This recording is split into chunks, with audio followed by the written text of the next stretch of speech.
یعنی څلور منټه موږ د ماسپښین په مونږ نه لګو. وګورئ تاسو څلور منټه به نه لګو. دا درې ځل سبحان ربي الاعلى او درې ځل سبحان ربي العظیم کومه مرتبه ده؟ د عمر ابن عبدالعزیز رحمه الله په باره کې راځي واشبه بصلاه رسول الله عمر ابن عبدالعزیز رحمه الله د نبی علیہ السلام د مون سره ډېر مشابه و. هغه راوي وایي ما چې د عمر ابن عبدالعزیز زمونږ امام و چې کله به رکوع ته ښکته شو نو ما پکې سبحان ربي العظیم لس ځل وایو. دومره وایي زما مطلب راغی چې غالبا دی پکې لس ځل وایي او سبحان ربي الاعلى پکې ما لس ځل ویل دومره پکې هغه هم ویل لس ځل. نبی علیہ الصلوۃ والسلام هو کله کله په 2 رکعاتو مونږ کې سورۃ بقره آل عمران نساء ټول ختم کړي دي. په دې بنیاد زموږ مونږونه ډېر کمزوري دي. ګورئ تاسو وګورئ د هلکانو ترې خپل بچو ته نن نه پس وګورئ نن نه پس داره ته زه کار حواله کومه نن ماسپښین مونځ کې ماسپښین مازدیګر خو هلکان مونځ نه کوي.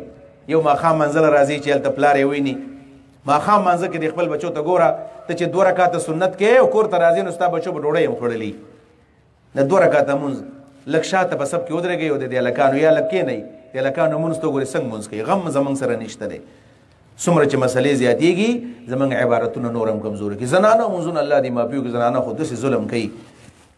زنانو مونځونه د زنانو ته مونځونه وښایئ. ګورئ په دې کلو محلو کې دا کوم د جنکو مدرسې دي د دې استادانو د خپلې زنانه بوزې وي دې ته لمونځ چل وښایئ. لمونځ چل د مدرسو کې منګه د زنانو ته لمونځونه چل هم ښایو چې مونځ به څنګه کوئ.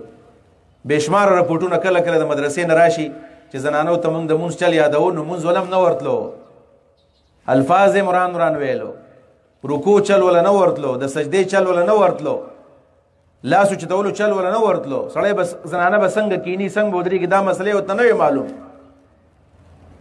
دا زمونږ میندې دي زمونږ لوریانې زمونږ خویندې دي. تاسو ګورئ سجده څنګه کوي. دا پخوانۍ بوډېګانې زنانه الله دې بس دغسې وبخي چا ورته خیر دین نه وښودلی. په دې مشرانو کې ما خو چې څومره مشران په خپل عمر کې لیدلي دي د سجدې نه معمولي شی دا سر راوچت کړي او زر یې ښکته کړي. د 3 امامانو په نس دا مونځ نه کېږي. شافعي احمد مالک وایي دا مونځ نه کېږي. او په دې احنافو کې د امام ابو یوسف مذهب هم دا دی چې دغه مونځ اړو کېږي نه. تعدیل الارکان وایي فرض دی فرض. دا مسلې تپوسونه مفتي صاحب ناست تپوس د هغوی نه وکړي نور علماو نه.